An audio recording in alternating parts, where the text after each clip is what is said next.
ప్రభు స్తోత్రం, దైవాశీస్సులు. మొదటి సమూయేలు గ్రంథం 2వ అధ్యాయం 10వ వాక్యంలో 2వ భాగం. తాను నియమించిన రాజుకు ఆయన బలమిచ్చును, తాను అభిషేకించిన వారికి అధిక బలము కలుగజేయును. ప్రభు తన మాట మన కొరకు దీవించునుగాక. దేవుని పిల్లలారా, హన్నా చివరిగా విశ్వాస సంబంధమైన ప్రవచనాలని మాట్లాడింది. ఆ చివరి మాట మనం చదువుకున్నాం. తాను నియమించిన రాజుకు ఆయన బలమిచ్చును, తాను అభిషేకించిన వారికి అధిక బలము కలుగు చేయును. ప్రభువు తన మాట మన కొరకు దీవించునుగాక. చూసారా, మోషే గారికి అధిక బలం ఉంది.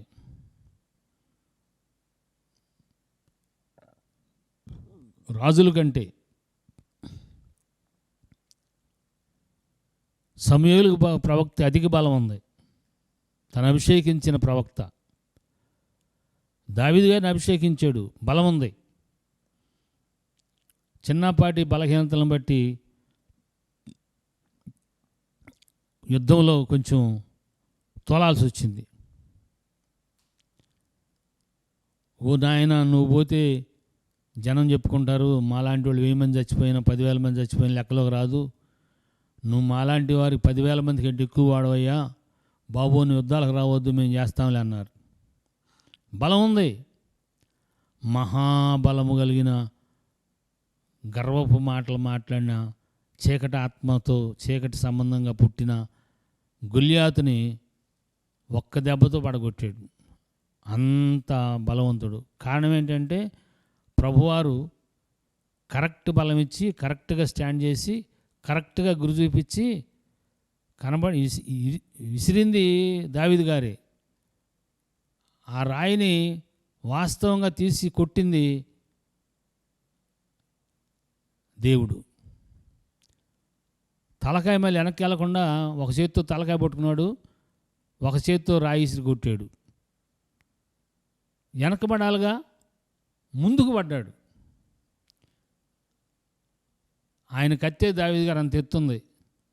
పోయి ఆ కత్తి తీసుకుని మెడకాయ నరికి జుట్టు పట్టుకుని పైకి లేవి చూపిస్తే అందరూ పారిపోయారు.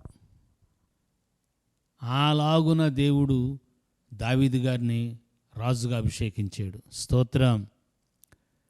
నువ్వు అపవాది కార్యాలని జుట్టు పట్టుకుని లేపగలుగుతున్నావంటే దేవుడు నిన్ను అభిషేకించాడు. ఆ కారణం చేతే నీకు ఆ బలం వచ్చింది. మన సొంత బలం కాదు.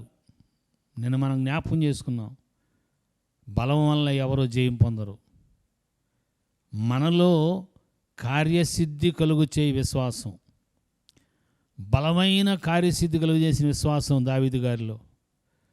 సమూయేలు గారికి మహాబలం కలిగింది. ఆత్మ సంబంధమైన బలం, పరిశుద్ధాత్మ అందరి బలం, పరిశుద్ధాత్మ ప్రవర్తన. స్తోత్రం. అందుకనే మరణదినం వరకు ఎవరు పాయింట్అవుట్ చేయలేకపోయారు. మహాబలం పొందినవాడు సమూయేలు ప్రవక్త. ఎవరినైతే దేవుడు రాజుగా అభిషేకిస్తాడు, సేవకులుగా అభిషేకిస్తాడు, దానియేలు గారు మహాబలం కలిగిన వాడు. ఏం బలం అంటే ఆయనకున్న కృపవారాలు పాత నిబంధనలో ప్రవక్తలకి అన్ని కృపవారాలు ఎవరికైనా ఉన్నాయో ఒకసారి విచారణ చేయండి.